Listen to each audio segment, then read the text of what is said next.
डोळे बंद, बोलू नका.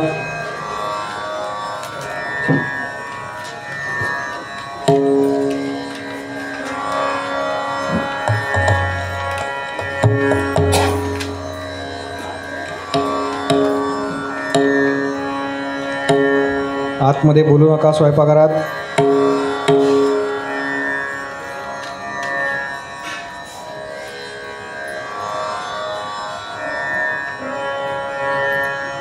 तीन वेळेला सामूहिक ओंकार.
श्रीमन्महागणाधिपतये नमः. श्री सरस्वत्ये नमः. श्री गुरुभ्यो नमः. यदा लम्बोदरं हन्ति सतां प्रत्यूह संभवं तदा लम्बे दयालम्बं लम्बोदरपदाम्बुजं शारदा शारदाम्भोज वदना वदनाम्बुजे सर्वदा सर्वदास्माकं सन्निधिं सन्निधिं क्रियात्. नमस्तस्मै भगवते नारदाय महात्मने कामक्रोधविहीनाय ऋषीणां प्रवराय च. गुरुर्ब्रह्मा गुरुर्विष्णुः गुरुर्देवो महेश्वरः गुरुः साक्षात् परं ब्रह्म तस्मै श्री गुरवे नमः. नमोऽस्तु ते व्यासविशालबुद्धे वल्लारविन्दायतपत्रनेत्र येन त्वया भारततैलपूर्णः प्रज्वालितो ज्ञानमयः प्रदीपः. जयांसा जनी जन्मनामार्थ झाला जयाने सदा वासनामात केला. त्यांच्या मुखी सर्वदा नाम कीर्ती नमस्कार त्या ब्रह्मचर्य. शुकासारिखे पूर्ण वैराग्य जाचे वसिष्ठा परी ज्ञान योगेश्वराचे. कवी वाल्मिका सारिखा मान्यैसा नमस्कार माझा सद्गुरु रामदासा. अलंकापुरी पुण्यभूमी पवित्र जिथे नांदतो ज्ञान राजा सुपात्र. जया आठविता महापुण्यराशी नमस्कार माझा सद्गुरु ज्ञानेश्वरांची. समचरण सरोजं सांद्रलीलाम्बुदाभं जगन्निहितपाणिं मण्डनं मण्डनानां. तरुणतुलसीमाला कन्धरं कञ्जनेत्रं सदयधवलहासं विठ्ठलं चिन्तयामि. कैलासराणा शिवचन्द्रमौळी फणीन्द्रमाथा भ्रुकुटी झळाळी. कारुण्यसिन्धो भवदुःखहारी प्रवीण शंभो मज कोण तारी. मूकं करोति वाचालं पङ्गुं लङ्घयते गिरिं यत्कृपातमहं वन्दे परमानन्दमाधवं वसुदेवसुतं देवं कंसचाणूरमर्दनं देवकी परमानन्दं कृष्णं वन्दे जगद्गुरुं कृष्णाय वासुदेवाय हरये परमात्मने प्रणतक्लेशनाशाय गोविन्दाय नमो नमः। शान्ताकारं भुजगशयनं पद्मनाभं सुरेशं विश्वाधारं गगनसदृशं मेघवर्णं शुभाङ्गं लक्ष्मीकान्तं कमलनयनं योगिभिर्ध्यानगम्यं वन्दे विष्णुं भवभयहरं सर्वलोकैकनाथं। गोपाल कृष्ण भगवान की जय, गोपाल कृष्ण भगवान की जय, गोपाल कृष्ण भगवान की जय।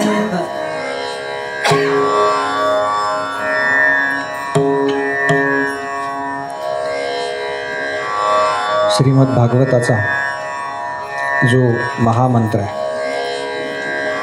त्या मंत्राचा जप करू आणि मग आजच्या कथाभागाकडे वळू। हरि ओम नमो भगवते वासुदेवाय। हरि ओम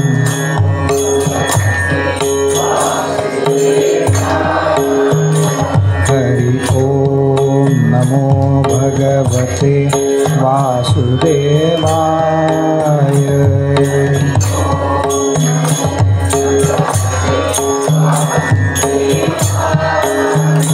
हरि ओम नमो भगवते वासुदेवाय।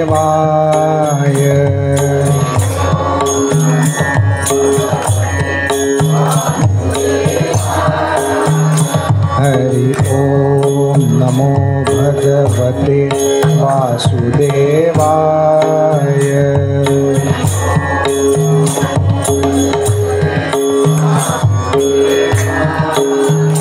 हरि ओम नमो भगवते वासुदेवाय। हरि ओम नमो भगवते वासुदेवाय। हरि ओम नमो भगवते वासुदेवाय। हरि ओम गाइए म्हणा। भगवते वासुदेवाय। हरि ओम नमो भगवते वासुदेवाय। हरि ओम नमो भगवते वासुदेवाय। हरि ओम नमो भगवते वासुदेवाय। हरि ओम भगवते वासुदेवाय। हरि ओम नमो भगवते वासुदेवाय। हरि ओम नमो भगवते वासुदेवाय। हरि ओम नमो भगवते वासुदेवाय। हरि ओम नमो भगवते वासुदेवाय। हरि ओम नमो भगवते वासुदेवाय। हरि ओम नमो भगवते वासुदेवाय। हरि ओम नमो भगवते वासुदेवाय। हरि ओम नमो भगवते वासुदेवाय। हरि ओम नमो भगवते वासुदेवाय। हरि ओम नमो भगवते वासुदेवाय। हरि ओम नमो भगवते वासुदेवाय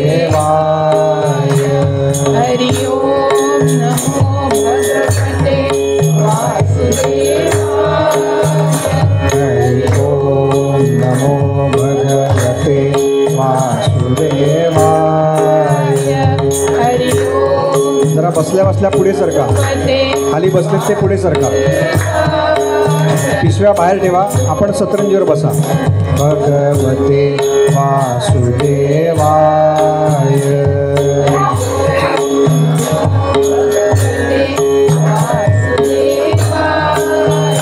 हरि ओम नमो भगवते वासुदेवाय हरि ओम नमो भगवते वासुदेवाय हरि ओम नमो भगवते वासुदेवाय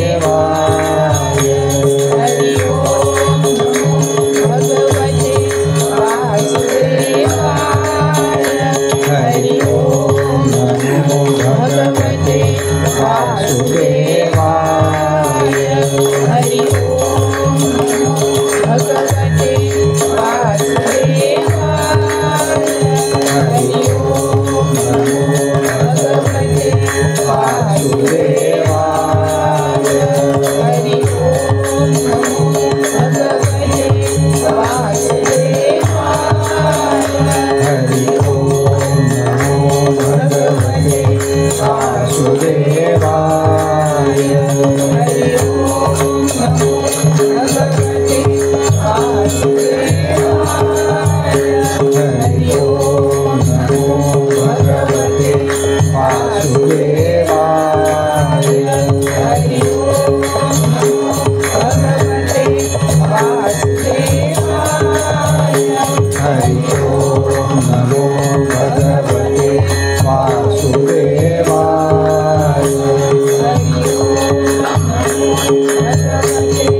वासुदेवाय बोला पुंडलिका वरदे हरि विठ्ठल श्री ज्ञानदेव तुकाराम पंढरीनाथ भगवान की जय माऊली ज्ञानेश्वर महाराज की जय जगद्गुरु संत श्रेष्ठ तुकाराम महाराज की जय देवर्षी नारद मुनि महाराज की जय महर्षी वेदव्यास मुनि महाराज की जय जय जय रघुवीर समर्थ मंगलमूर्ती मोरया.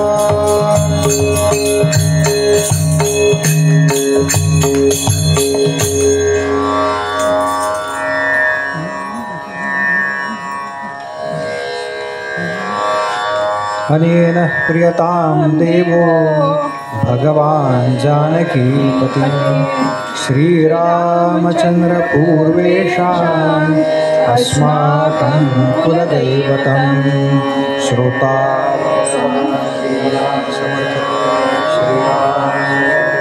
श्रीराम समर्थ जय जय रघुवीर समर्थ.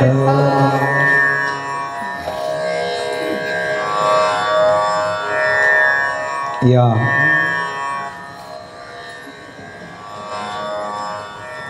श्रीमद भागवत कथा यज्ञामध्ये अवगाहित होण्याकरता उपस्थित सर्व श्रोते, सज्जन, साधक, तत्वचिंतक, नामधारक, कला उपासक, वैदिक, याज्ञिक यांच्यापैकी कोणी जर उपस्थित असेल तर, कीर्तनकार, प्रवचनकार, भागवतकार अशांच्यापैकी जर उपस्थित कोणी असेल तर माझे सर्व साथीदार अशा उपस्थित सर्वांच्या हृदयस्थ परमात्म्याला वंदन करतो आणि आजच्या निरूपणाला सुरुवात करतो.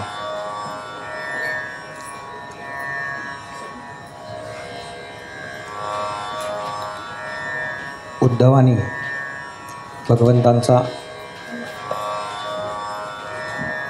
भगवंतांचा नातेवाईक आहे बरं का उद्धव. आणि मित्र पण आहे.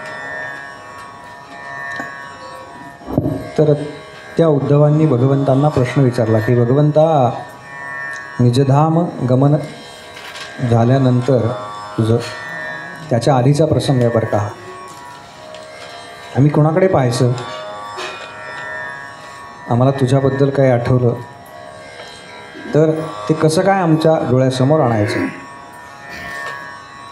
तर भगवंत उद्धवांना सांगतात की उद्धवा, आम्ही कुठेही जात नाही आहे, मी इथेच आहे. जेव्हा माझी आठवण येईल ना तेव्हा काय करायचं? तर व्यासांनी जो श्रीमद भागवत नावाचा ग्रंथ लिहिला आहे ना तो उघडायचा. भगवंत म्हणतात येणेमयी वाङ्मयीन मूर्ती, 3 प्रकारच्या मूर्ती असतात. एक चैतन्य मूर्ती म्हणजे देहामध्ये असताना संत किंवा ते तत्व. प्रभू रामचंद्र श्रीकृष्ण हे चैतन्य रूपामधले अवतार आहे. दुसरी असते ती मृण्मयी मूर्ती म्हणजे पाषाणाची, मातीची, धातूची, एखाद्या मृत्तिकेची. आणि तिसरी असते ती वाङ्मयीन मूर्ती. वाङ्मयीन म्हणजे त्यांच्याबद्दल जे लिहिलं आहे ना ते आठवायचं, ते वाचायचं पुन्हा पुन्हा. आणि वाङ्मयीन मूर्तीची आराधना म्हणजे नुसतं त्या ग्रंथावरती डोकं टेकवायचं नाही बरं का. डोकं टेकवून जर काही फरक पडत असता तर अनेकांनी उशालाच ग्रंथ घेतले असते. ते नाही का 8-10 तास त्याच्यावरती डोकं आपलं. तर त्यात जे लिहिलं आहे ना ते वाचायचं, आकलन करायचं, ते समजून घ्यायचं आणि त्याच्याप्रमाणे वागण्याचा प्रयत्न करायचा बरं का. आणि हे किती वेळा ऐकावं लागतं? तर सदासेव्या सदासेव्या. एकतर मोक्ष मिळेपर्यंत ऐकावं लागतं. आपल्याला वाटतं की एकदा ऐकलं भागवत की झालं आमचं कल्याण. काही होत नाही बरं का. एका श्रवणानं काही होत नाही. कमीत कमी किती वेळा ऐकावं सांगू का? कमीत कमी किती वेळा? कमीत कमी 1000 वेळा.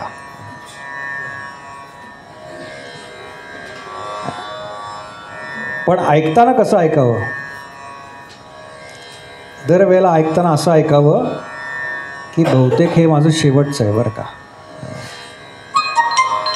म्हणजे मुक्ती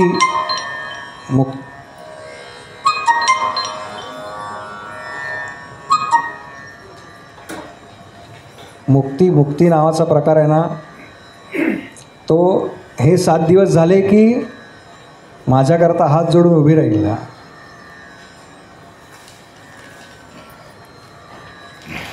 पण एवढं कुठे आलं आहे आपलं भाग्य? त्यामुळे 1000 वेळा झालं की बघायचं आपल्याला काही कळतं आहे का थोडंसं. नसेल तर पुन्हा आहेच. मग 1000 वेळा हा ग्रंथ वाचणं अवघड आहे बरं का. ऐकणं पण अवघड आहे, हो की नाही? सगळे हो म्हणत आहेत, कोणालाही वाटत नाही बरं का की 1000 वेळा आपण वाचू शकू, ऐकू शकू. मग काय करा? तर आता उद्या सकाळी कथा भाग आहे, संध्याकाळी आपल्याला आठवेल बरोबर 4:30 पावणे 5ला गुरुजी चतुश्लोकी भागवत म्हणून घेत होते. तेव्हा चतुश्लोकी भागवताचा पाठ तरी पुढचे 1000 दिवस करा बरं का. 1000 दिवस करा. आणि त्याच्या खाली माझा नंबर आहे, काय फरक पडला आपल्यात मला सांगा. जयंतराव मला फोन करतात बरं का. आणि जयंतराव सांगतायत की बहुतेक आम्ही नर्मदेतले आहोत. आता काय शब्द वापरतात ते माझा फार जवळचा स्नेह आहे बरं का जयंतरावांशी. आम्ही नर्मदेतले आहोत त्यामुळे काही फरक पडत नाही. पण काळजी करू नका बरं का, ग्रंथावर विश्वास ठेवा, फरक पडतो. अर्धी वेळ सांगतो, पाठीमागून म्हणा. अहमेवासमेवाग्रे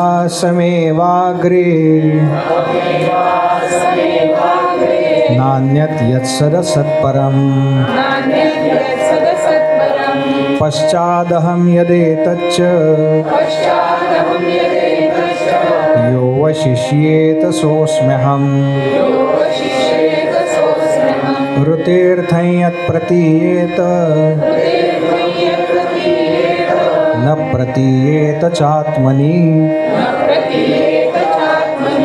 तद्विद्यादात्मनो मायां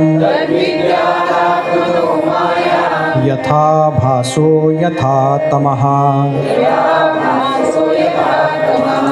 यथा महान्ति भूतानि भूतेषु चावचेष्वनु प्रविष्टान्यप्रविष्टानि तथा तेषु न तेष्वहम् एतावदेव जिज्ञास्यं तत्त्वजिज्ञासुनात्मनः अन्वयव्यतिरेकाभ्याम् यत्स्यात् सर्वत्र सर्वदा गोपाल कृष्ण भगवान की जय गोपाल कृष्ण भगवान की जय गोपाल कृष्ण भगवान की जय. भगवंत सांगतात या चराचर सृष्टीच्या निर्मितीपूर्वी जे काय अस्तित्वात होतं ते मीच आहे. या चराचर सृष्टीमध्ये जे काही आहे ते सुद्धा मीच आहे. आणि या चराचर सृष्टीचा लय झाल्यानंतर जे काही शिल्लक राहील ते सुद्धा मीच आहे. ज्याप्रमाणे दृष्टिदोष झाला असता आकाशामध्ये रात्रीच्या वेळेला एकाच्या ऐवजी 2 चंद्र दिसतात. या दृष्टिदोषाला भगवंतांनी माया असं संबोधलेलं आहे. आम्हाला मायेच्या प्रभावामुळे भगवंत आणि इतर वस्तू अशा 2 वेगवेगळ्या भासतात. वास्तविक प्रत्येक वस्तू ही भगवंतांनीच व्याप्त आहे.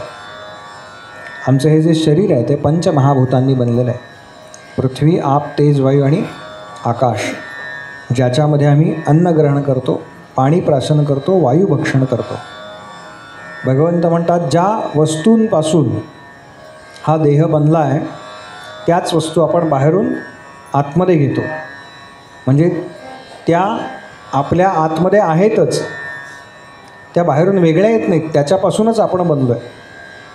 भगवंत हेच सांगतात मी तुमच्या आतमध्येच आहे, मी कुठूनही बाहेरून येणारा नाही. आणि हे आत्मतत्व नावाची जी वस्तू आहे ती जाणून घेण्याकरता अन्वय आणि व्यतिरेक या साधनांची भगवंतांनी उपलब्धी करून ठेवलेली आहे. या साधनांच्या आधारे तुम्ही मला जाणून घ्या. ज्यांना हे खरंच जाणून घ्यायचं आहे तर त्यांच्याकरता आत्ता 2 उदाहरणं आहेत बरं का. 2 आहेत म्हणून अगदी खात्रीने सांगितलं. एक म्हणजे आमचे प्रशांतराव आणि दुसरे जयंतराव.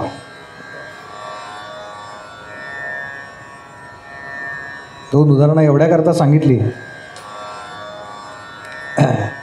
दोघांचीही नर्मदा परिक्रमा झालेली आहे. सामान्य नाही बरं का गोष्ट, सामान्य नाही. आपल्याला साधं मंडईतनं भाजी आणायचं म्हटलं ना की केवढं जीवावरती येतं. माझ्या परिचयाचे एक जण आहेत बरं का, तर ते असेच निघाले परिक्रमेला. अनेक जण आहेत माझ्या परिचयातले परिक्रमा केलेले. काही न घेता निघाले बरं का घरातनं. काय तिकीट काढलं होतं ते तिकीट आणि तिथपर्यंत पोचण्याकरता काय 50-100 रुपये लागतात ना तेवढे जेवणाचे. त्यांच्या सौभाग्यवती त्यांना म्हटल्यावर 8 दिवसात परत याल. एकदा याची आठवण झाली ना की 8 दिवसात परत याल बरं का.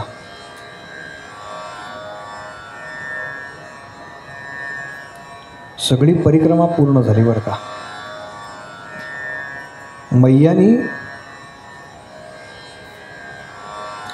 मैयानी एक दिवस सुद्धा उपाशी झोपायला जावलं नाही बरं का.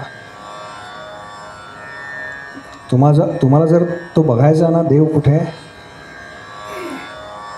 तर तो इथे आहे बरं का, इथे.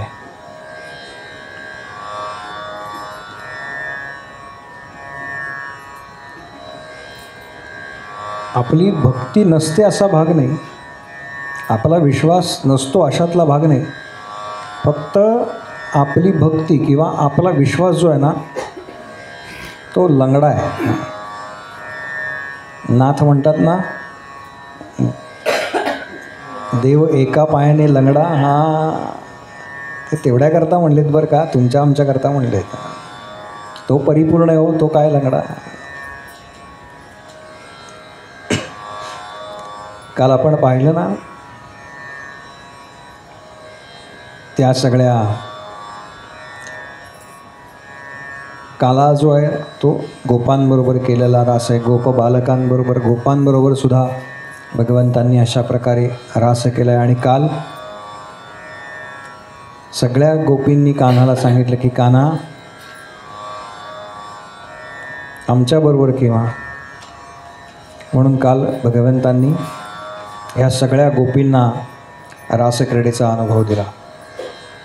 मी काल आपण नृत्य करण्यापूर्वी रासक्रीडा काय प्रकार आहे, आध्यात्मिक कसा आहे, तो सगळा समजावून सांगितला. अशी रासक्रीडा वृंदावनामध्ये आजसुद्धा रोज चालते बरं का. अनेक साधूसंतांना हा अनुभव आहे तिथल्या. काल कोण कोण आला होता माहिती का रासक्रीडेला? कोण कोण आला होता माहिती आहे? शिवजी येतात बरं का प्रत्येक रासक्रीडेत. सगळी संत मंडळी येतात बरं का. सगळ्या संतांनी सगुणाला पूजन करायला सांगितलं, सगुणाचं पूजन सांगितलं. आणि संत सगळे एकत्र झाले बरं का रासक्रीडेमध्ये. ज्ञानोबा आहेत, तुकोबा आहेत, निवृत्तीनाथ आहेत, एकनाथ महाराज आहेत, निळोबारा आहेत. आणि सगळेजण सांगतायत बरं का,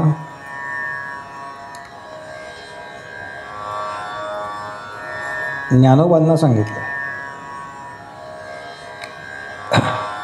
माऊली आहेत ना ते, आईला सांगितलं की काम पटकन होतं बरं का. माऊली तुम्ही काहीतरी म्हणा, तुम्ही काहीतरी सांगा त्यांना. माऊली म्हणाली,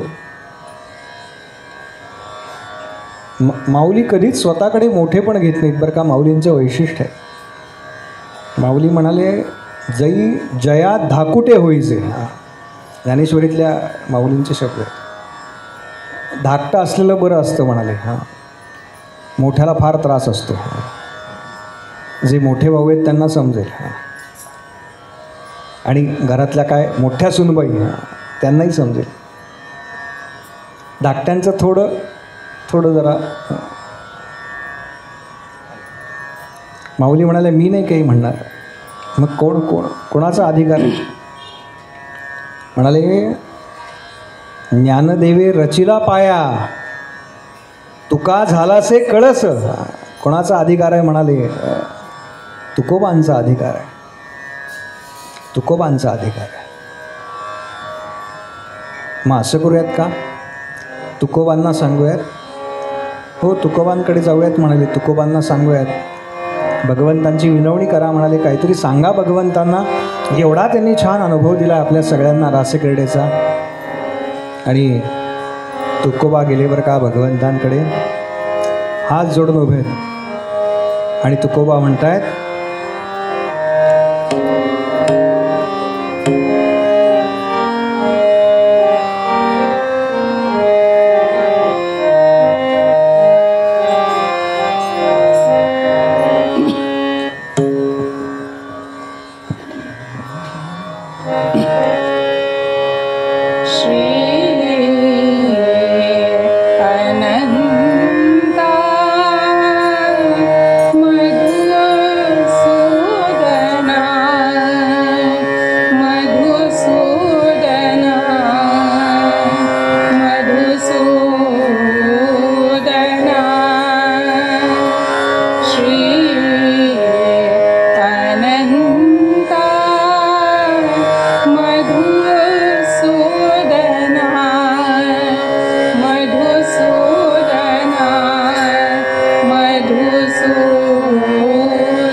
तुका आला लोटांगणी मज ठाव द्यावाजी चरणी हेची करीतसे विनवणी भवबंधनी सोडवावे. सगळ्या गोपींनी हीच मागणी केली आहे बरं का. याला भवसागर असं म्हणतात.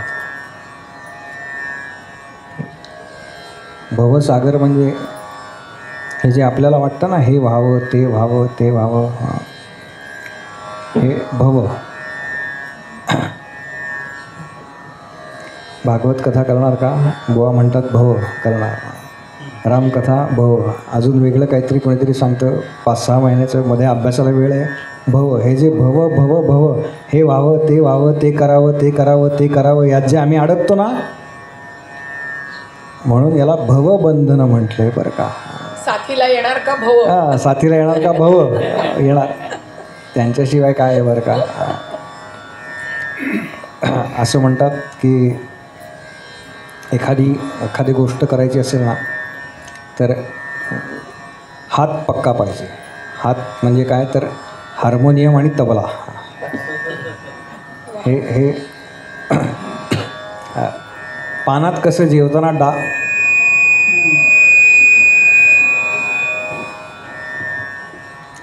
भोजनाच्या वेळेला कसं डावं उजवं पाहिजे की नाही, तसं हे डावीकडे बसलेले पण तयार पाहिजेत आणि उजवीकडे बसलेले पण तयार पाहिजेत बरं का. मध्यंतरात देणार आहे ओळख करून, काही काळजी करू नका. रोज येत आहेत बुवांच्या बरोबर, कोण आहेत नक्की.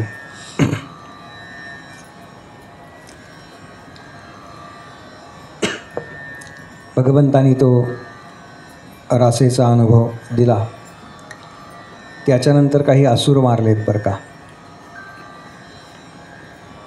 आणि हे सगळं चाललंय तोपर्यंत भगवंतांचं वय साधारण 8 वर्ष असं सांगितलं आहे. 8व्या वर्षापर्यंतच हे प्रताप आहेत सगळे.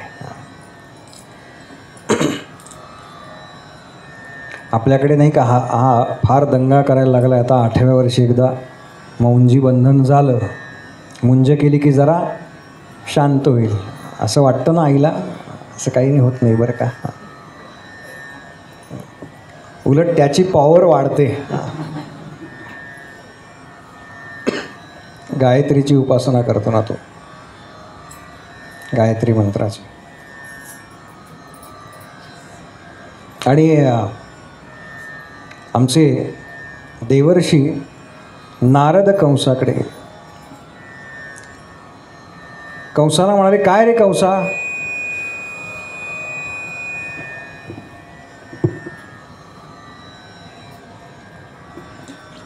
काय रे कंसा, हां अरे तुझे जे सहकारी सगळे जात आहेत, थोडा वाढवा.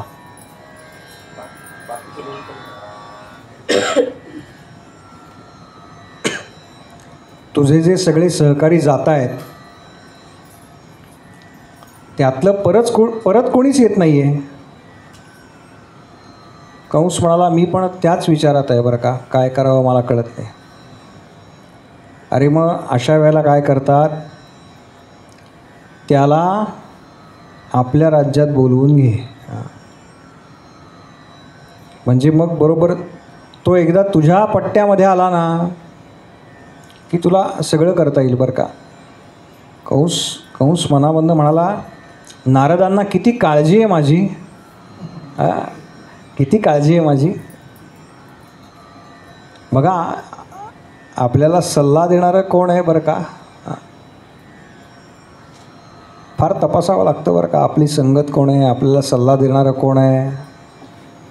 ज्याला स्वतःमध्ये बदल करायचा आहे ना, ज्याला चांगलं व्हायचं आहे, यानं सगळ्यात पहिलं काय करायचं तर आपलं संगत कोण आहे बरं का ते बघायचं.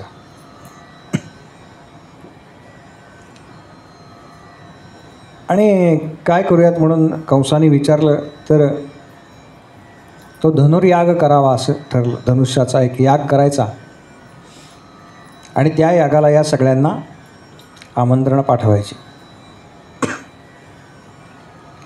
आणि कंसाने एक छान पत्र तयार केलं यांना पाठवायला. तो खलिता पूर्वीच्या ह्याच्यात पाहिला असेल ना तुम्ही, ऐतिहासिक सिरियलमध्ये दाखवतात बघा, असा गुंडाळी केलेला असतो. सावकाश गुंडाळी केलेला असतो बघा.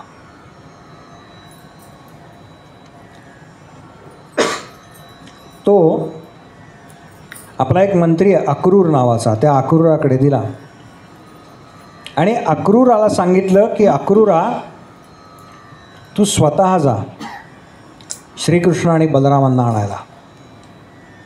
याचं कारण तुझ्यावरती नंदाचा विश्वास आहे.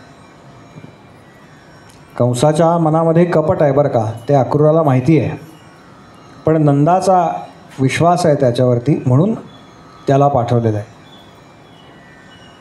आणि छान ते पत्र तयार केलं, तो खलिता तयार केला.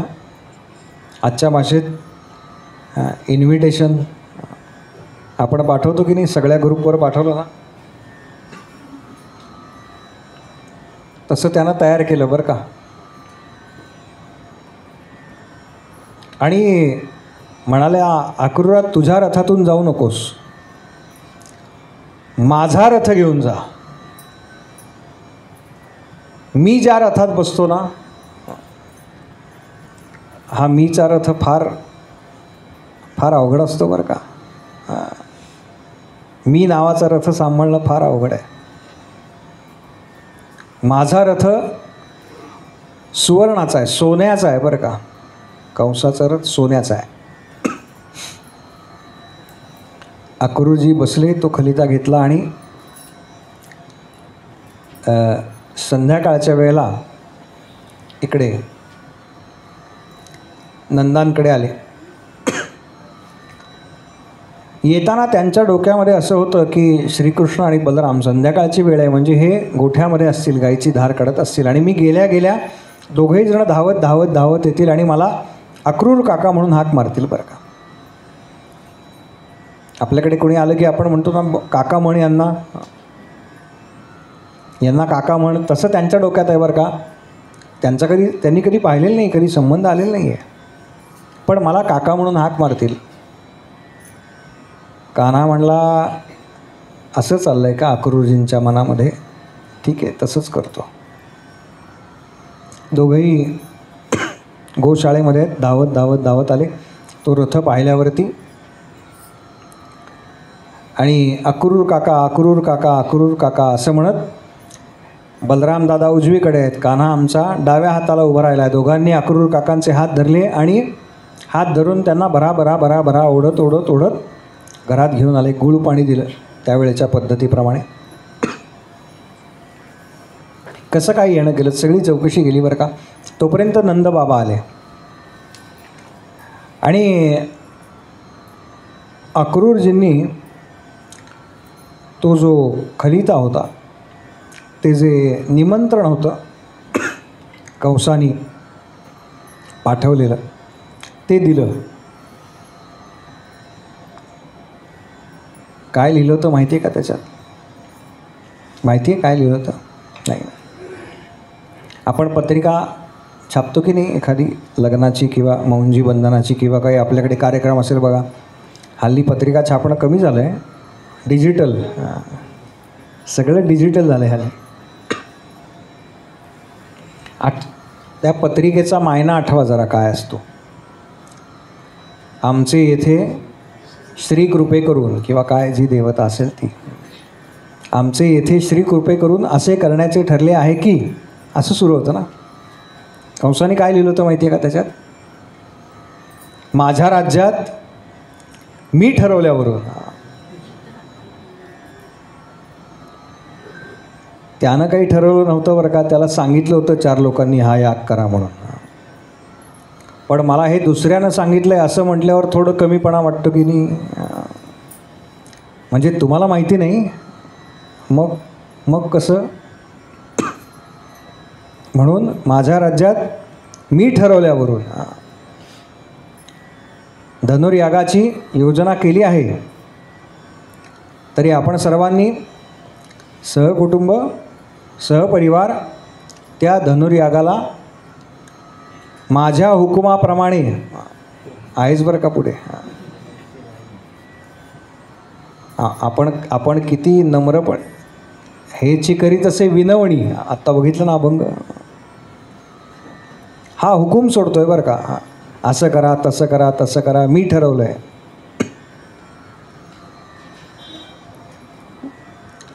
धनुर्यागाला माझ्या हुकुमाप्रमाणे सहकुटुंब सहपरिवार उपस्थित राहावे. आणि खालती सही केली होती कंसात, आपला कंस, म्हणजे एक छोटा कंस काढला होता, त्यात लिहिलं होतं कंस. कसला याग आहे नंदबाबांनी विचारलं बरं का. नंदबाबा अगदी भोळे आहेत बरं का, अगदी साधे आहेत, निर्मळ मनाचे आहेत. यशोदासुद्धा तशीच आहे बरं का, निर्मळ मनाची आहे. त्या दोघांमध्ये अजिबात कपट नाही आहे बरं का. आणि म्हणून तिथे भगवंत थांबलेले आहेत. भागवतामध्ये सांगितलं आहे ना, निष्कपट धर्म, कोणतंही कपट मनामध्ये नसेल तेव्हा भगवंत तिथे आहेत.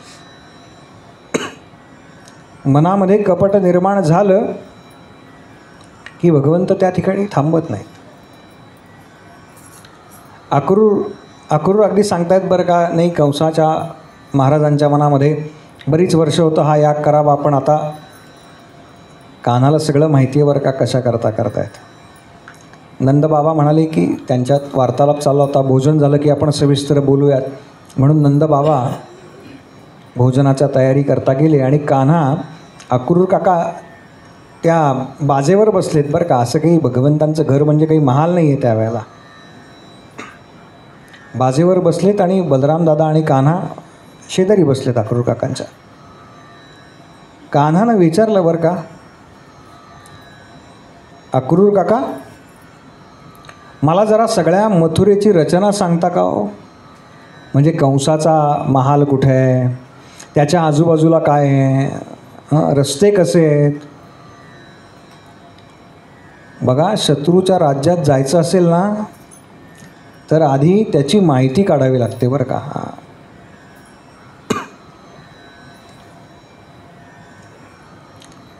प्रभू रामचंद्रांना जेव्हा पलीकडे जायचं होतं ना, तो सागर ओलांडून, तेव्हा आधी खास सेवकाला पाठवलं बरं का, खास एकदम. आणि त्याला सांगितलं बरं का जरा पाहणी करून ये. म्हणजे ती कथा वेगळी आहे, पण त्यानं नकाशाच काढला आहे बरं का. हनुमंतराय उत्तम आर्किटेक्ट आहेत बरं का. त्यांनी तशाचा तसा लंकेचा नकाशा दिला आहे बरं का. परत आल्यावरती एकदा पाहिलं की रस्ते लक्षात राहतात फिट. आमच्या योगेशदारांचं तसं आहे बरं का, बरोबर घेऊन येतात. नावच योगेश आहे त्यांचं.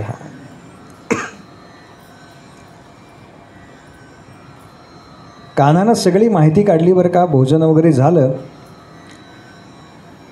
सगळे विश्रांती घेत आहेत. कान्हा नेहमीच्या सवयीप्रमाणे यशोदेच्या शेजारी निजलेला आहे. यशोदा अस्वस्थ आहे बरं का, कारण तिच्या लक्षात आलं की कान्हा आता उद्या आपल्याला सोडून जाणार आहे. कसं शक्य आहे? कान्हा माझ्याशिवाय एक दिवससुद्धा राहिलेला नाही आहे आणि त्या यागाकरता 4-5 दिवस बघायला लागणार आहेत त्याला. कसं काय राहील कान्हा, कसा काय एकटा राहील? या विचारानं ती फार अस्वस्थ आहे बरं का. आणि मध्यरात्रीचे साधारण 2-2:30 वाजले असतील. कान्हाला अचानक जाग आली, कसला तरी आवाज येतोय. कान्हा उठला आणि बघितलं तर शेजारी आई नाही आहे.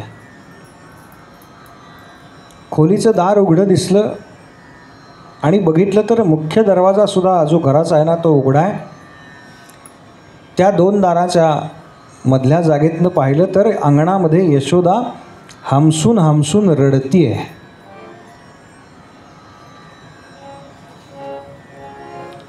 कान्हा कान्हानं दार उघडलं बरं का आणि आईच्या जवळ गेला. आई काय झालं ग, का रडतीयस तू, आई का रडतीयस?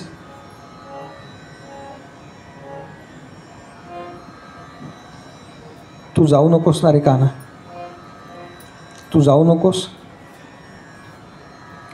कान्हा तू माझ्याबरोबर राहणार रे कान्हा. कान्हा मला सांग, तुला अजून जेवण पण करता येत नाही रे. कान्हा 8 वर्षाचा आहे बरं का. यशोदा रोज भरवतीये कान्हाला. कान्हा कसं होईल रे तुझ्या एकट्याचं तिकडे? अगं बलराम दादा आहेत ना. नाही रे कान्हा, पण मी नाही येणार आहे तिथे. कान्हा तुला माझ्याशिवाय करमेल का रे कान्हा? कान्हा जाऊ नकोस ना रे, ऐक ना माझं.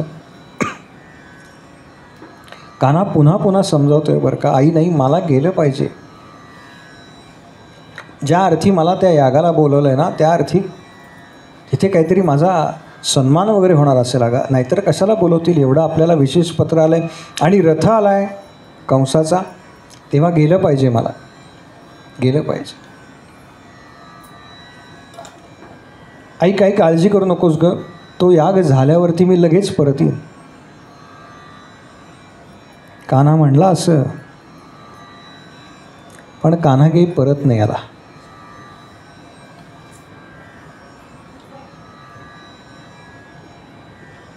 भगवंतांचं एक फार फार विचित्र आहे बरं का. एकदा भगवंतांनी पाठ फिरवली ना एखाद्या गोष्टीकडे की भगवंत पुन्हा वळून बघत नाहीत. आणि अक्रूर न्यायला आलाय कान्हाला आपल्या, ही बातमी वाऱ्यासारखी पसरली बरं का, वाऱ्यासारखी पसरली. आणि सगळ्या गवळणी आता त्या मुख्य दरवाजाच्या बाहेर रात्रीपासूनच जमा झाल्या आहेत बरं का. कान्हा आता आपल्या नजरेआड होणार हे त्यांना सहनच होत नाहीये.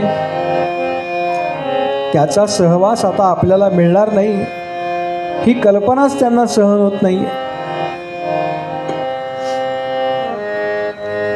एका गोपीने विचारलं, कोण आलंय न्यायला, कोणाचा आहे हा सुवर्णाचा रथ? दुसरी गोपी म्हणाली, कंसाचा कोणीतरी सहकारी आहे, त्याचं नाव अक्रूर आहे, तो आलाय न्यायला. काय नाव म्हणालीस त्याचं, काय नाव? अक्रूर? छे ग, त्याचं नाव खरं तर क्रूर असायला हवं.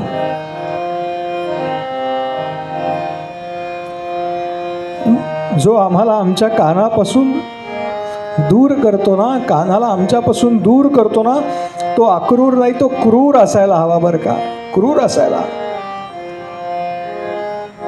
त्याला काही हृदय नावाचा प्रकार आहे का नाही? असं करतात का कधी? असं करतात? यशोदेच्या डोळ्याला तर सतत रात्रभर अखंड अश्रुधारा आहेत बरं का, अखंड अश्रुधारा आहेत. तिला सहनच होत नाहीये हे. कान्हा आपल्या आता नजरेआड होणार.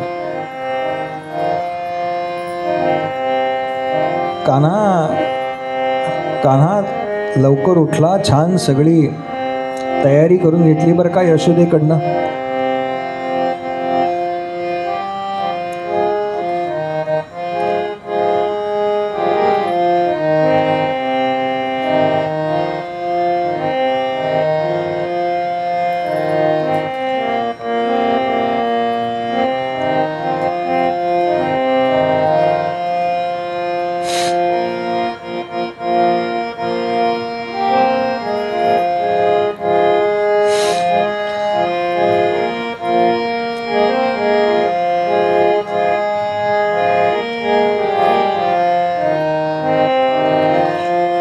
खरं तर यशोदा कान्हाला जेव्हा पितांबर नेसवते ना, तेव्हा ती कान्हासमोर रोज गुडघे टेकून बसते.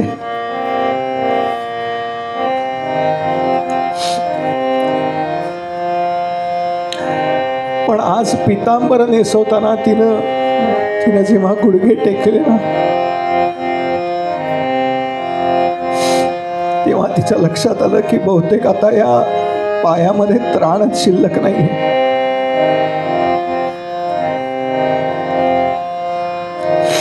अखंड डोळ्यामधून अश्रुधारा वाहत आहे. कान्हा तिचे डोळे पुसतोय. आई रडू नकोस ग, मी येईन परत म्हटलंय ना, रडू नकोस. यशोदेनं छान पितांबर नेसवला कान्हाला, बाजूबंद बांधले, मेखला चढवली, गळ्यामध्ये त्या सगळ्या माळा घातल्या, आभूषणं घातली, तो किरीट लावला मस्तकावरती, छान मोरपीस त्याच्यावरती शोभून दिसतंय बरं का. आणि कान्हा अगदी हास्या मुद्रेनं आईकडे पाहतोय.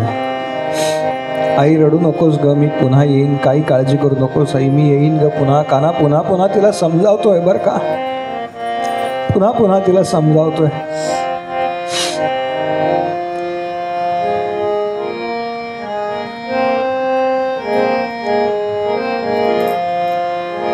यशोदा कशी बशी उठली आणि आतल्या खोलीत गेली आणि कान्हाला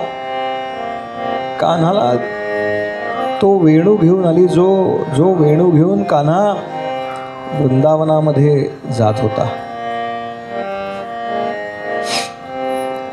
कान्हा हसला बरं का आईकडे बघून.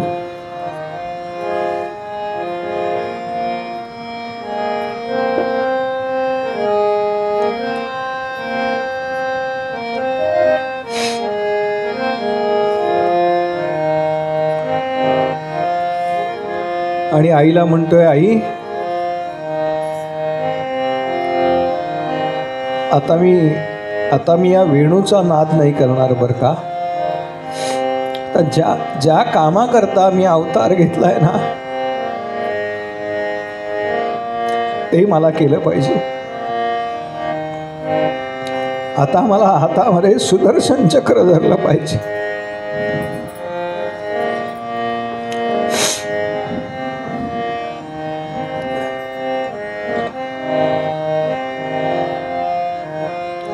भगवंतांनी जेव्हा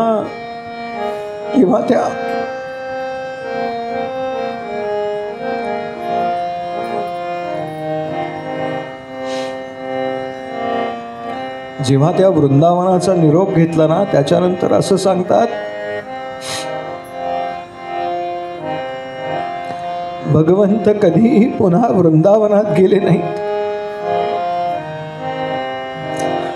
त्यानंतर भगवंतांनी कधीही वेणूचा नाद केला नाही.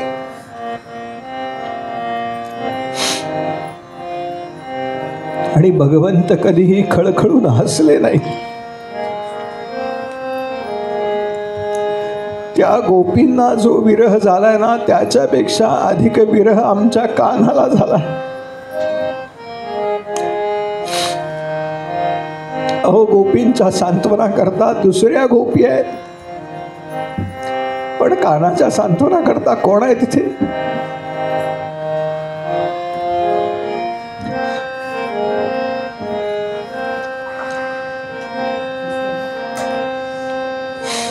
त्या उद्धवाला जेव्हा भगवंतांनी पाठवलं ना या गोपींच्या सांत्वना करता,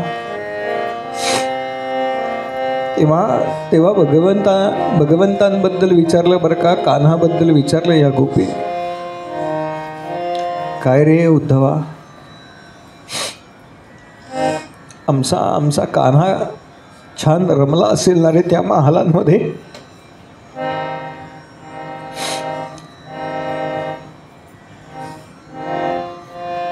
आम्ही असा खेडवळ, आता कान्हाला परत यावंसं वाटत नसेल ना रे? तेव्हा उद्धवजी सांगतात,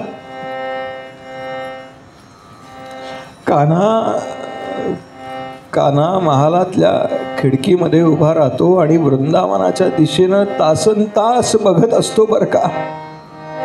आणि अखंड डोळ्यामधून अश्रुधारा चालू असतात कान्हाच्या, अखंड अश्रुधारा चालू.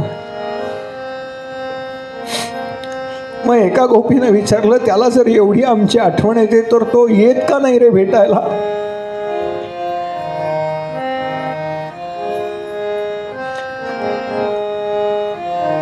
येत का नाही भेटायला?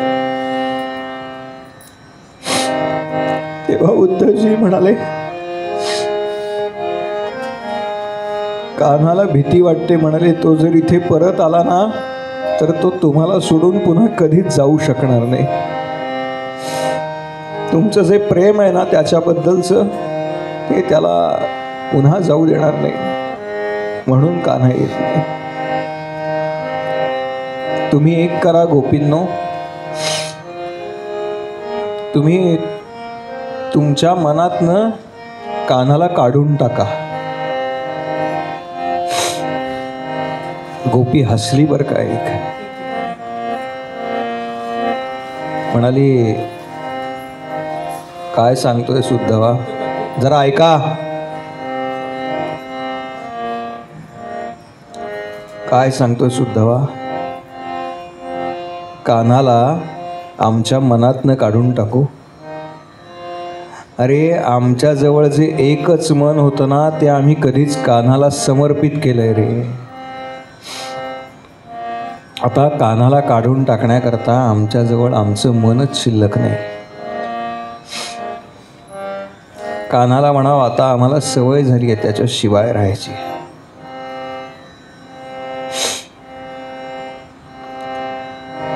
हे सगळं चालू आहे बरं का. अखंड गोपींचा विलाप चालू आहे. रथापुढे त्या आता आडव्या पडल्या आहेत असा उल्लेख आहे. आमच्या देहावरून रथ न्यावा लागेल या अक्रूराला.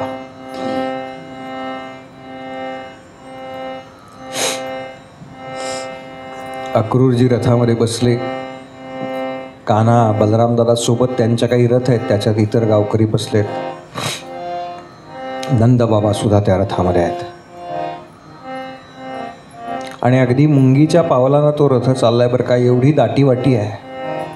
तो रथ पुढेच नेता येत नाही आहे. कान्हा सगळ्यांना सांगतोय, मी येईन परत, मी येईन परत, मला गेलं पाहिजे, मला बोलवलंय, माझ्याकरता रथ पाठवलाय. कान्हा सगळ्यांचं सांत्वन करतोय बरं का. कान्हाला माहिती आहे कान्हा परत येणार नाही आहे.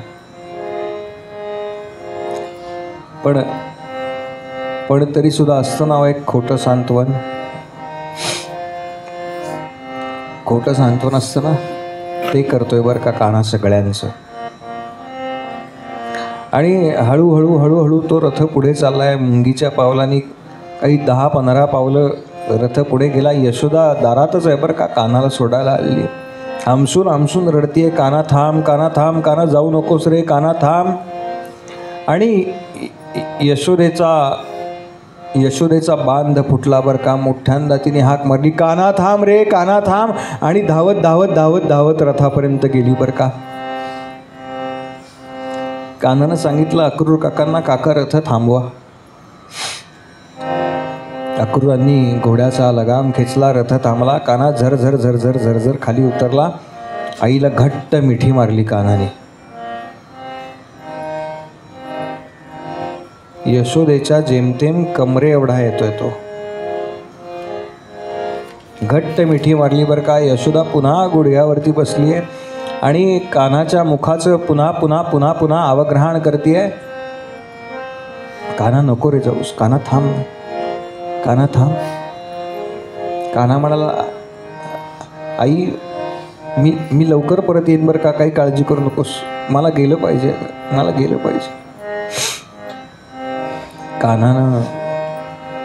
यशोदेनं कान्हाला घट्ट मिठी मारली होती बरं का. आणि कान्हा अशा पद्धतीनं यशोदेच्या मिठीत तासनतास असायचा.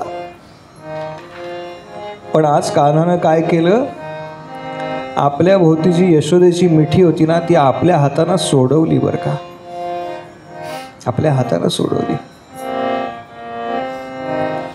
यशोदेच्या ते लक्षात आलं बरं का, आई आहे ना होती.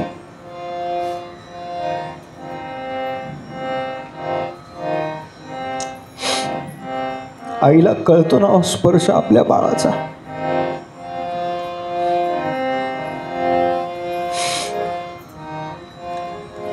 ती मिठी सैल केली. कान्हा रथामध्ये जाऊन बसला आणि आता अक्रूर काकांना म्हणाला, अक्रूर काका, मी जरी सांगितलं ना तरी रथ थांबवू नका. कारण तुम्ही जर रथ थांबवलात तर मी काही इथून बाहेर पडू शकणार नाही. तेव्हा मी जरी सांगितलं तरी रथ थांबवू नका. या सगळ्यातून वाट काढत काढत काढत रथ मुख्य रस्त्याला लागला.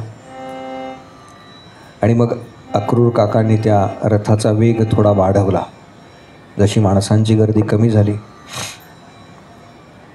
आणि अक्रूर काका मनातनं विचार करतायत की कंसानं एवढे सगळे बलाढ्य सहकारी त्याचे पाठवले होते, त्यांना मारणारा हाच आहे का? हेच ते परब्रह्म आहे?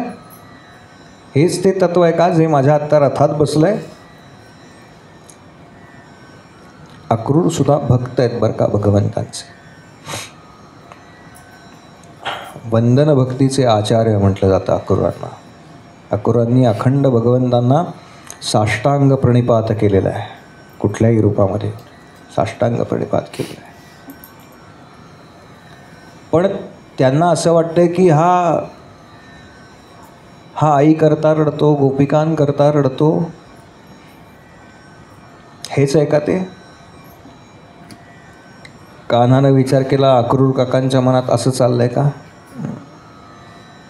गंमत करतो म्हणाले अक्रूर काकांची. संध्यावंदना करता अक्रूर काकांनी रथ थांबवला. म्हणाले माझी संध्येची वेळ आहे. म्हणून नदीच्या किनाऱ्यावरती रथ थांबवला. अक्रूर काका उतरले. स्नान संध्या केली आणि स्नानाकरता म्हणून जेव्हा ते यमुनेमध्ये प्रवेश करते झाले, तेव्हा त्यांना असं दिसलं की रथात जे दोघंजणं बसले आहेत ना, श्रीकृष्ण आणि बलराम, तर नदीमध्ये आजसुद्धा तेच दोघंजण आहेत बरं का. फक्त जरा रूप पालटलं आहे. आपण तो भगवंतांचा शेषावरती पहुडलेला चित्र पाहतो ना, तसंच शेषाच्या जागी बलराम दादांचं मुख दिसतंय आणि भगवान महाविष्णू तर तेच आहे. तो अक्रूर काकांना एकदम वाटलं मला काहीतरी भ्रम तर झाला नाही ना, म्हणून वर आले. पाहिलं तर रथात दोघंही बसलेत बरं का. नाही म्हणाले मी सारखा तोच विचार करतो ना, म्हणून मला कदाचित असं झालं असेल, भ्रम झाला असेल. आपल्याला होतो ना कधी कधी, आपण जर सारखं त्याच विषयाचं चिंतन करत असू तर आपल्यालाही वाटतं. असं 2दा-3दा झालं बरं का. तिसऱ्या वेळेला बाहेर आल्यानंतर कान्हा हसला अक्रूर काकांकडे बघून. कान्हा म्हणाला अक्रूर काका काय होतंय नेमकं?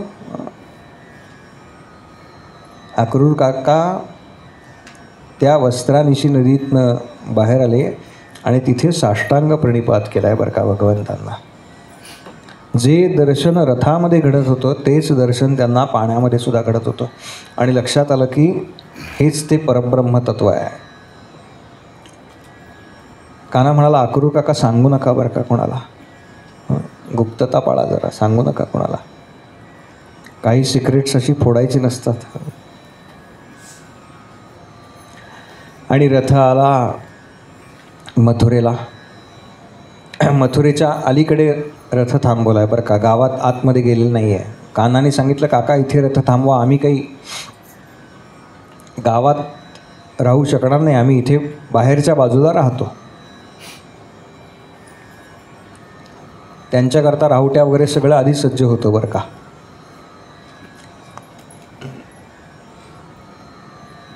आणि कान्हा आनंद बाबांना म्हणाला अक्रूर काका रथ घेऊन कंसाकडे गेले. कंसाला बातमी दिली की मी श्रीकृष्ण आणि बलराम यांना घेऊन आलेलो आहे. माझ्यावरती जी कामगिरी सोपवली होती ती मी चोख पार पाडलेली आहे. आणि कान्हा म्हणाला की बाबा आम्ही जरा मथुरेमध्ये चक्कर मारून येऊ का? नंदबाबा म्हणाले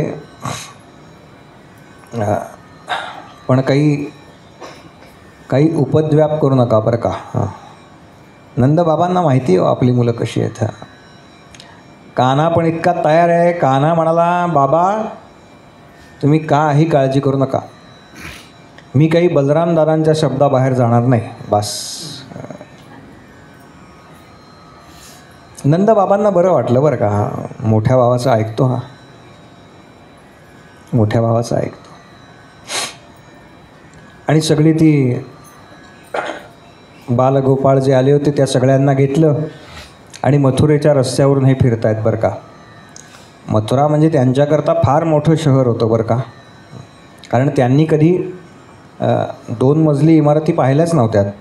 ही सगळी आत्ता आपण जे पाहतो ना वृंदावन मथुरा, तर ते डोळ्यासमोर नका आणू बरं का. हे सगळं चाललं आहे ना, हे जवळजवळ 5,500 वर्षापूर्वीचं चाललं आहे. 5,600, त्याच्याहीपेक्षा थोडं आधी तेव्हाचं चाललं आहे. तशा अर्थाने ही खेड्यातली मुलं आहेत. खेड्यातला शहरात आला की नाही, पुणेकरांना तर लगेच कळतं. तो रस्ता कसा क्रॉस करतोय याच्यावरनं कळतं, पत्ता कसा विचारतोय याच्यावरनं कळतं, काय भाषा कशी आहे त्याच्यावरनं कळतं कुठल्या गावाचा. यांच्याकरता हे एकदम छान मल्टी स्टोरीड बिल्डिंग पाहत आहेत बरं का आत्ता. हे पहिल्यांदा 2 मजली 3 मजली घरं. बापरे, एवढी मोठी घरं आहेत. आणि साधीसुधी नाही आहेत बरं का. कंसाची नगरी आहे ती. सगळं एकदम असं चाकचूक दिखावा एकदम जबरदस्त आहे त्याच्या नगरीमध्ये.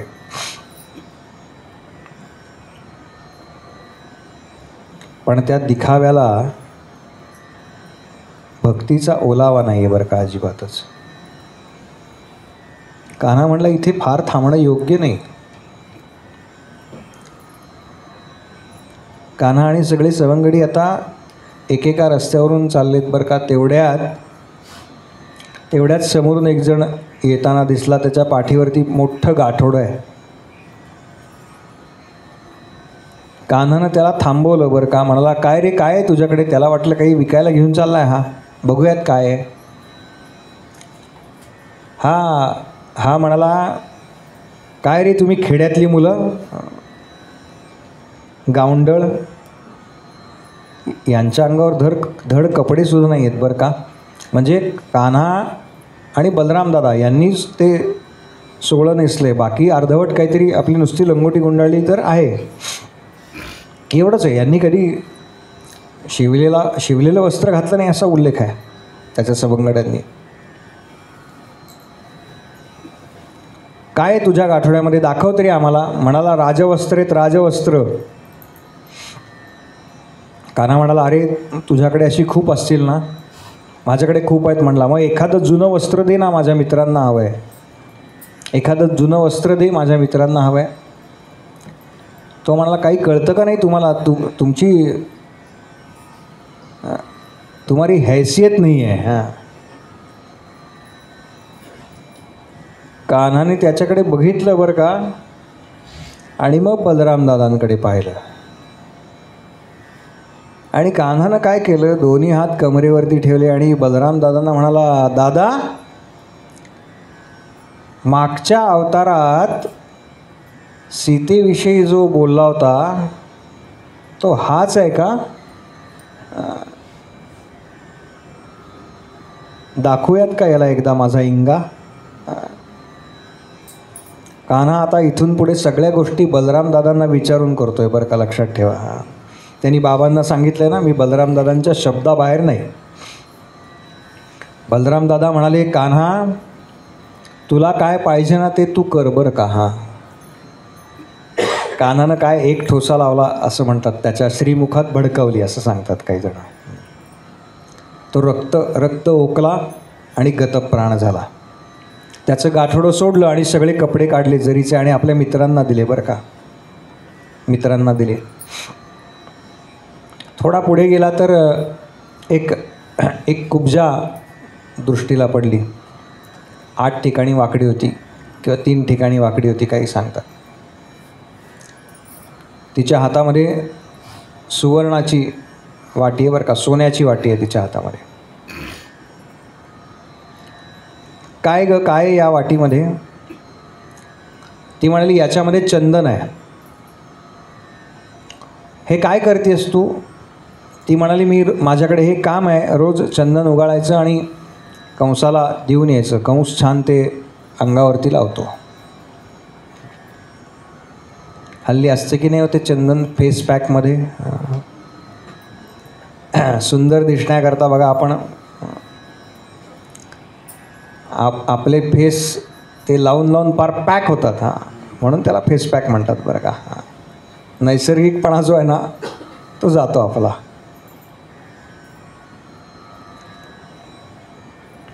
कान्हा म्हणला मला लावतेस का ते चंदन?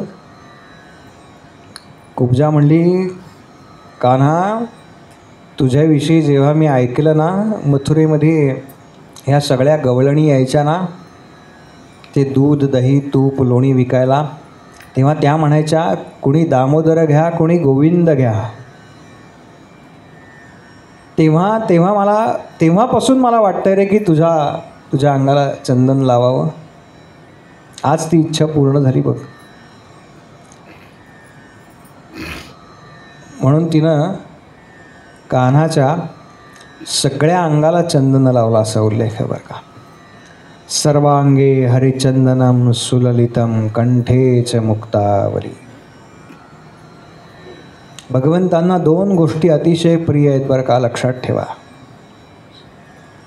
एक म्हणजे भगवंतांना चंदन अतिशय प्रिय आहे, म्हणजे जे सहाणेवरती उगाळतात ते. आता सहाणही माहिती नाही त्यामुळे चंदनाची काय, सहाणेवरती उगाळून जे लावतात ना ते चंदन अतिशय प्रिय आहे भगवंतांना. आणि दुसरी गोष्ट भगवंतांना प्रिय आहे ते म्हणजे वंदन. लक्षात ठेवा, ह्या दोन गोष्टी भगवंतांना अत्यंत प्रिय आहेत. तिने भगवंतांच्या सगळ्या अंगाला चंदन लावलं आणि असं सांगतात की भगवंतांनी तिच्या दोन्ही पायावर आपला उजवा पाय ठेवला अंगठ्याच्या बोटावरती आणि तिला इथे धरलं हनुवटीला आणि असं वर ओढलं. वर ओढल्याबरोबर ती काय जी 8 ठिकाणी वाकडी होती, 3 ठिकाणी वाकडी होती, ती सरळ झाली आणि कुरूप दिसणारी कुब्जा आमची एकदम सुंदर झाली बरं का. भगवंतांचा स्पर्श झाला आहे.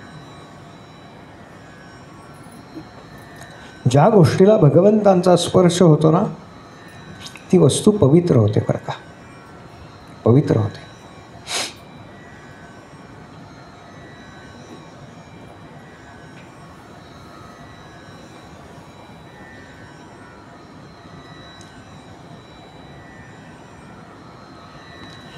कुब्जेनं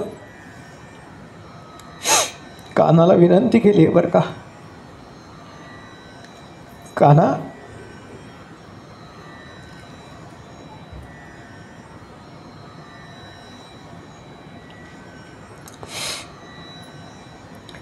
कान्हा माझ्या झोपडीत येशील का रे?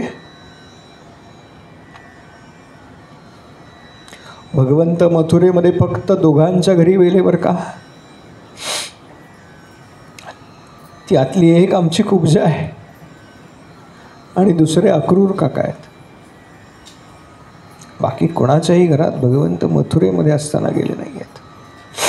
काय पुण्य या दोघांचं बघा, भगवंत घरात आले आहेत. आणि तो जो धनुष्य जिथे ठेवला होता ना तिथे ही सगळी मुलं गेली. तिथे जे द्वारपाल होते त्यांनी अडवलं या सगळ्या मुलांना आणि म्हणाला तिकडे जायचं नाही, आतमध्ये धनुष्य ठेवला आहे. कान्हा म्हणाला आम्हाला तो धनुष्य बघायचा आहे. कसा असतो धनुष्य, मी पाहिला नाही आत्तापर्यंत. तो द्वारपाल होता ना तो म्हणाला नाही नाही अजिबात तो पाहायचा नाही, त्याच्या सुरक्षेकरता आम्ही आहोत.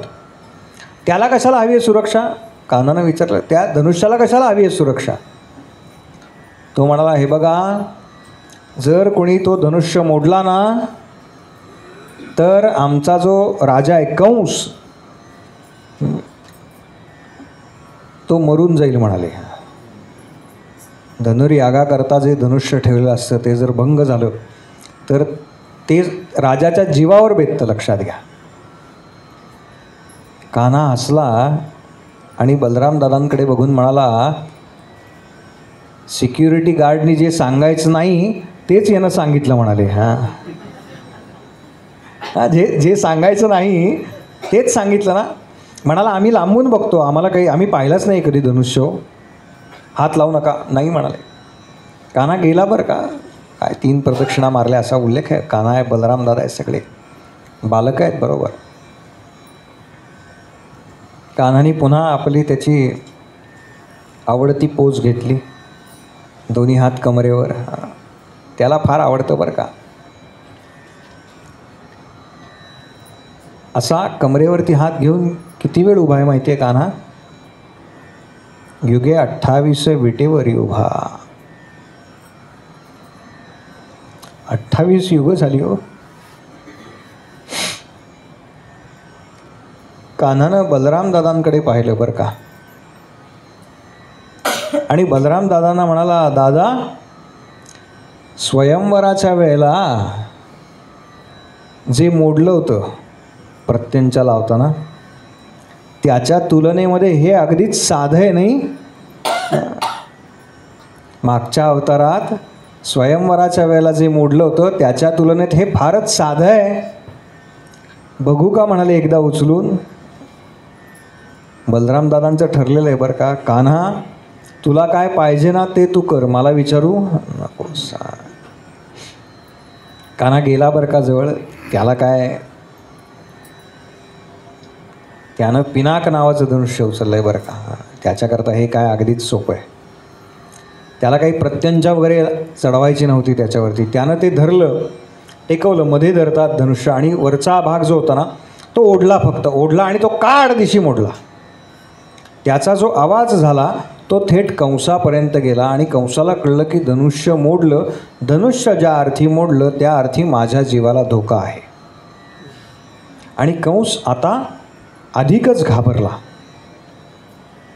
दुसऱ्या दिवशी सगळ्या त्या यागाकरता म्हणून सगळे जमा झाले होते. 10 दरवाजे आहेत असा उल्लेख आहे बरं का. तो जो सगळा मांडव किंवा द्वंद्व युद्धाकरता म्हणजे कुस्तीचं जे मैदान आहे ना त्याला जाण्याकरता 10 दरवाजे केलेत असा उल्लेख आहे. पण श्रीकृष्ण आणि बलराम यांच्याकरता जो दरवाजा केला होता तर त्याचा उल्लेख असा आहे की फक्त एकच माणूस एका वेळेला आत जाऊ शकेल, इतका छोटा तो ठेवला होता. याचं कारण कंसाच्या मनामध्ये हे सगळे विचार आधीपासून होते कपटी, की या मार्गातून जाताना हत्तीच्या पायाखाली यांना देता येईल, यांना कशा कशा पद्धतीनं मारता येईल दोघांना, हे सगळे कंसाचे मनसुबे तयार आहेत. म्हणून केवळ एकच माणूस जाऊ शकेल अशा रस्त्याने हे गेले. आणि कुवलयापीड नावाचा हत्ती आहे, त्या हत्तीला मद्यपान करवला असा उल्लेख आहे. तो त्या रस्त्याच्या पलीकडच्या बाजूला होता. हे दोघं अगदी सहज गेले, त्या हत्तीला सहजगत्या संपवला. आणि पुढे गेल्यानंतर हे त्या द्वंद्वयुद्धाच्या मल्लयुद्धाच्या आखाड्यामध्ये आले. तिथे चाणूर आणि मुष्टिक हे 2 कंसाचे सहकारी आहेत. या दोघांना, चाणूराला श्रीकृष्णांनी आणि मुष्टिकाला बलराम दादांनी संपवलं आहे.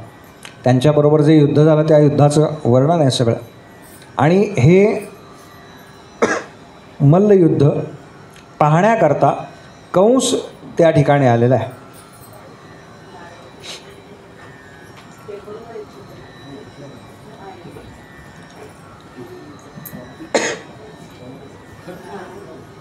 तो नंतर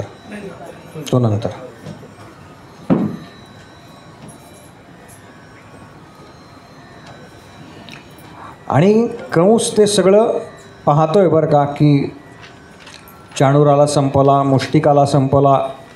दोघे आपले जे राखीव वीर होते त्याला सहजगत्या अगदी ह्या राम आणि कृष्णांनी संपवलं. आणि कंस आता अस्वस्थ झाला. असं सांगतात की डोळ्याची पापणी लवते न लवते तोच आत्ता जो कान्हा त्याला 50-60 फूट खालती दिसत होता, ते खड्डा होता मोठा आणि तो अगदी उच्चासनावरती बसला होता, सगळ्यात वर बसला होता कंस. त्याच्या डोळ्याची पापणी लवते न लवते तोच 50-60 फूट खाली असलेला कान्हा एका क्षणामध्ये त्याच्या शेजारी येऊन उभा राहिलेला आहे. आता भगवंतांना काही त्याला मारायची हे नव्हती बरं का, त्याच्याकरता काही शस्त्र उगारावं वगैरे एवढा काही तो नव्हता. पण असं सांगतात, काही जण सांगतात की भगवंतांनी काय त्याच्यावरती मुष्टीप्रहार केला. काही जण सांगतात की कंस खाली पडला आणि भगवंतांनी त्याच्यावरती पाय दिला छातीवरती आणि तो गतप्राण झाला.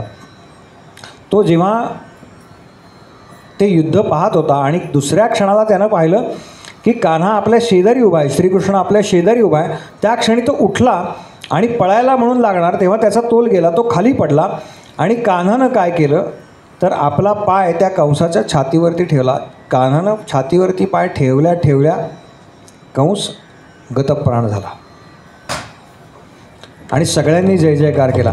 गोपाल कृष्ण भगवान की जय, गोपाल कृष्ण भगवान की जय, गोपाल कृष्ण भगवान की जय.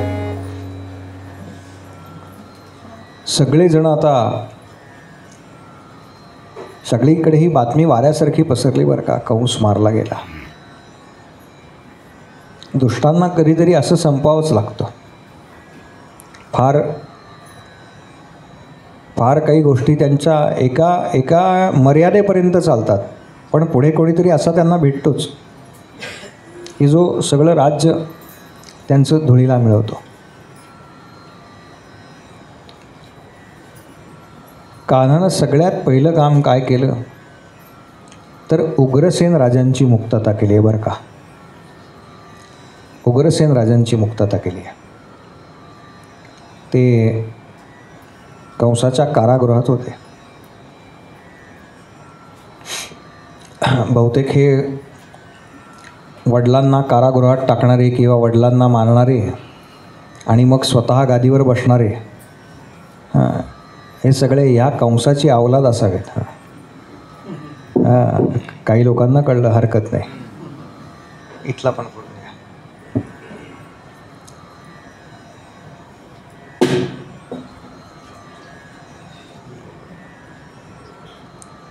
आणि उग्रसेन राजांच्या परवानगीनं आपल्या मातापित्यांची मुक्तता केलेली आहे.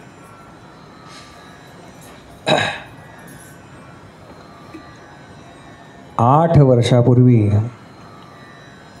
अष्टमीच्या त्या चंद्राच्या प्रकाशामध्ये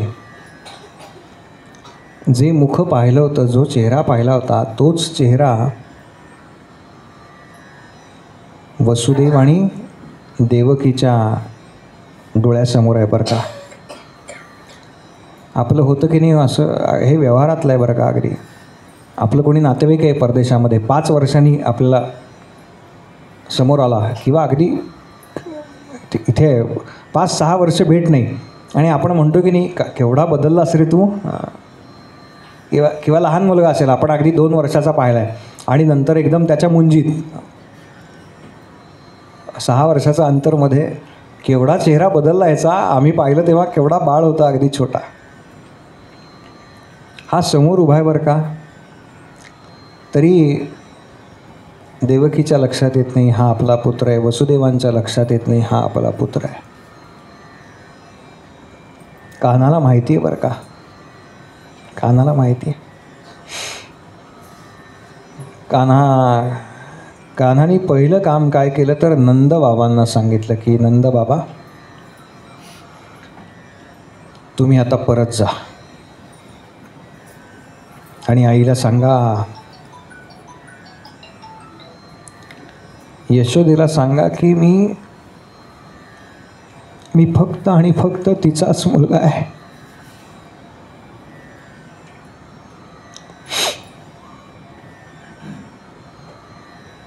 बाबा आईला हे कधीही सहन होणार नाही, तेव्हा तुम्ही तिला सांगू नका. नंदबाबांना खरं तर आधीपासून माहिती आहे बरं का. गर्गाचार्य जेव्हा आले तेव्हा गर्गाचार्यांनी सांगितली ही वस्तुस्थिती. आणि ते जेव्हा पूतनावधाच्या आधी जेव्हा भेटायला आले होते ना, त्यावेळेला नंदबाबांना सांगितलं आहे बरं का वसुदेवांनी की माझा एक मुलगा तुमच्याकडे आहे. त्यामुळे त्यांना याची थोडीशी कल्पना आहे.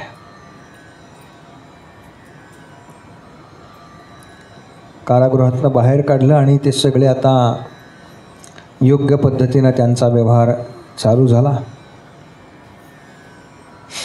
आणि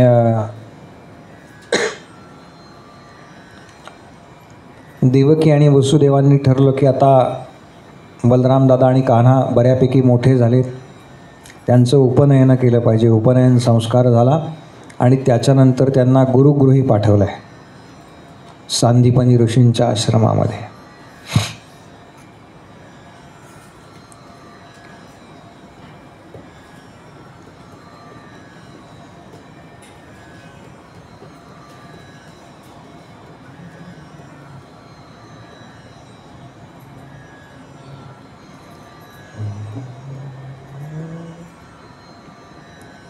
कान्हा जेव्हा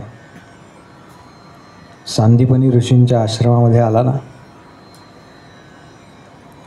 काही संत फार छान वर्णन करतात बरं का याचं. सांदीपनी ऋषींच्या आश्रमात प्रवेश घेतेवेळी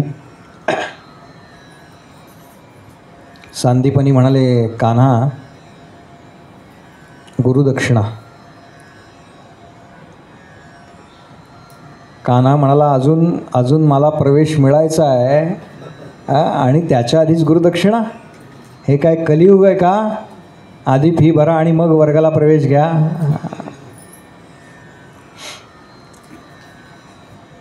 असं नाही आहे बरं का भागवतात. संत काय विचार करतात ते सांगतोय.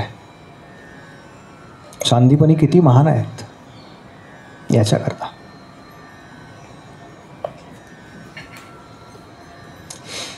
सांदीपनी कान्हाला म्हणाले, कान्हा माझ्याकडे तुला जेव्हा विद्यादान होईल ना सगळं,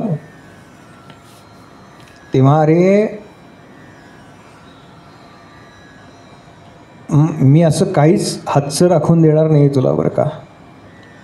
माझ्याकडे जे आहे ना ते सगळं तुला देणार आहे.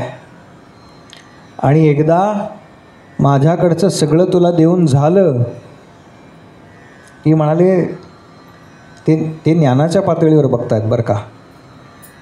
ते म्हणाले, तू आणि मी एकाच पातळीवरती येणार आहे ज्ञानाच्या. मग कोण कोणाचा गुरु आणि कोण कोणाचा शिष्य.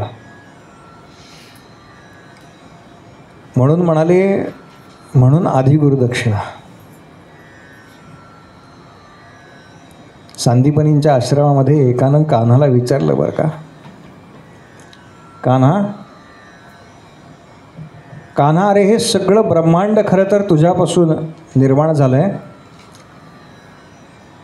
तुला काय आवश्यकता आहे गुरूंची? तुला काय आवश्यकता आहे गुरूंची? कान्हा म्हणाला, प्रत्येकाला गुरूंची आवश्यकता आहे बरं का. ज्यानं मनुष्य देह धारण केला ना, मग तो परमात्मा का असेना, दोन्ही अवतारामध्ये भगवंतांनी गुरुगृही राहून शिक्षण घेतलं आहे बरं का. याचं कारण असं आहे,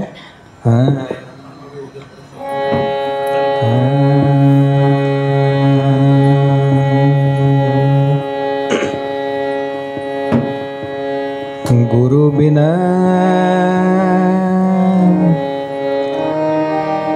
कौन बतावे बाट, गुरु बिना कौन बतावे बाट, गुरु बिना कौन बतावे बाट, गुरु बिना कौन बतावे बाट. कान्हा सांगतोय बरं का, गुरु बिना कौन बतावे बात.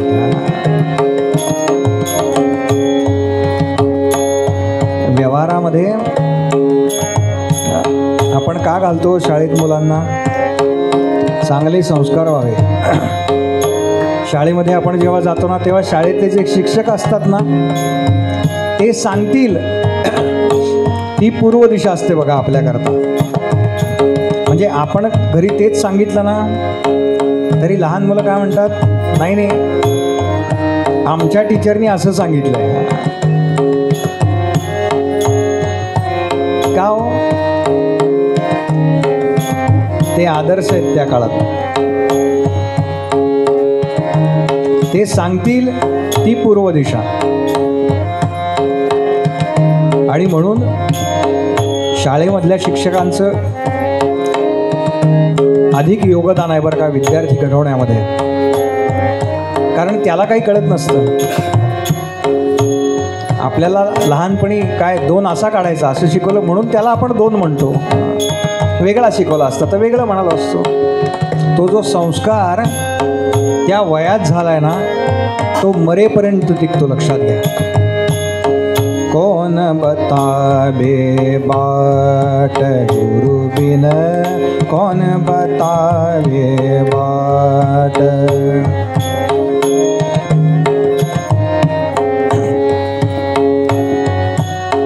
भ्रांति की बड़ी नदिया बिच मो, भ्रांति की बड़ी नदिया बिच मो, अहंकार की लाट, अहंकार की लाट गुरु बिन कौन बतावे बाट, गुरु बिन.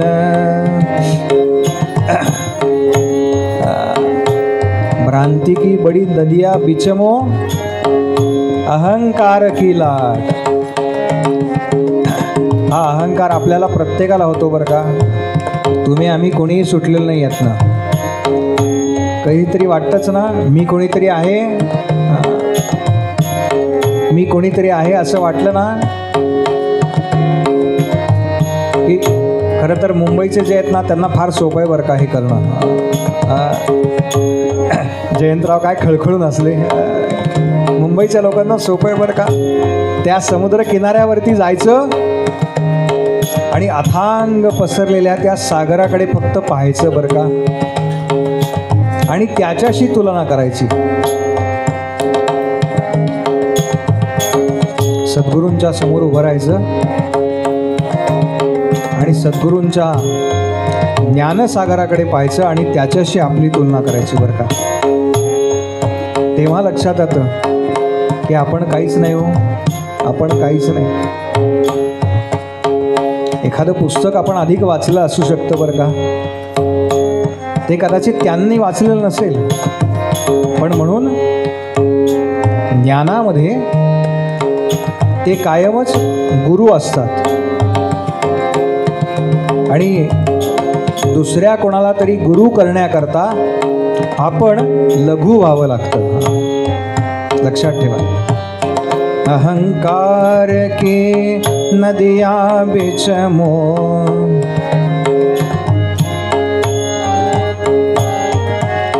अहंकार की लाट गुरु बिन कौन बतावे बाट, गुरु बिन.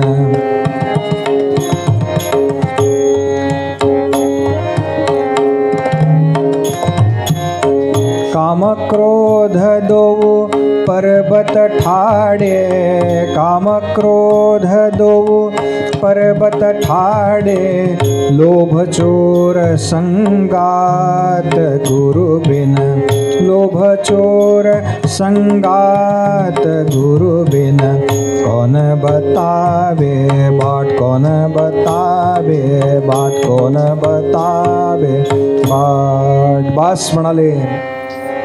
काना म्हणाला गुरूंशिवाय पर्याय नाही. म्हणून गुरुगृही राहिला, शिक्षण पूर्ण केलं आणि घरी परत आला. आणि आता यशोदेला, क्षमा करा, देवकीला असं वाटतंय एकदा याचे 2चे 4 झाले म्हणजे मी सुखी. हा पण सुखी आणि मी पण सुखी, मी मोकळी झाले म्हणाले. बस एकदा याचे 2चे 4 झाले की. पण 2चे 4 झाले आणि तो सुखी झाला असं कोणी मला आत्तापर्यंत भेटलेलं नाही. काका पण नाही म्हणतायत बरं का.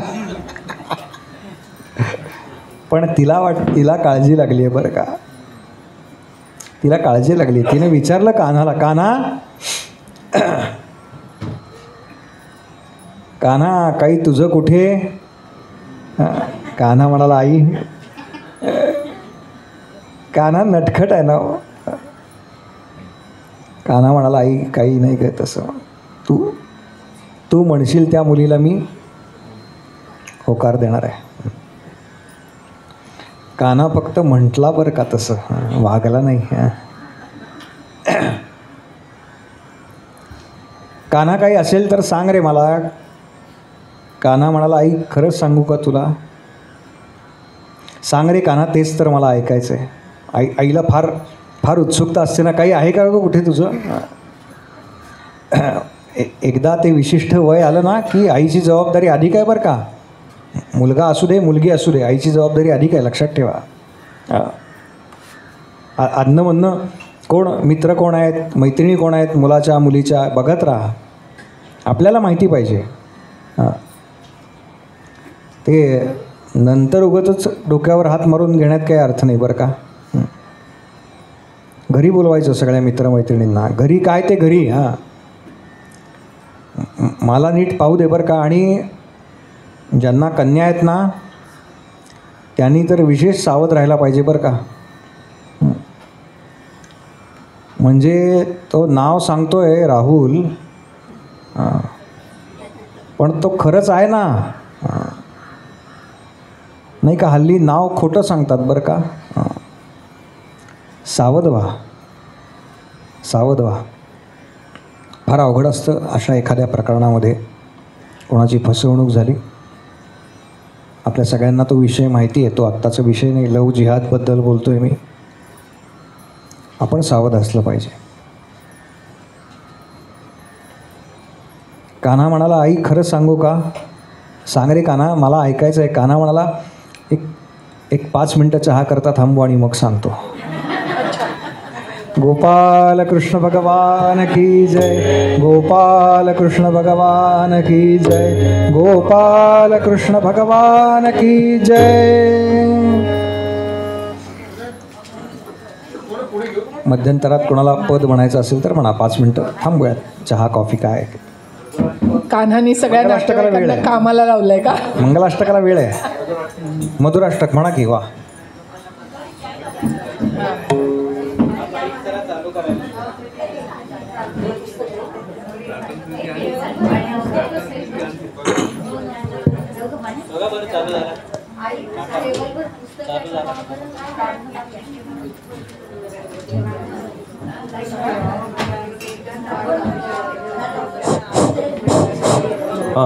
आहे सर.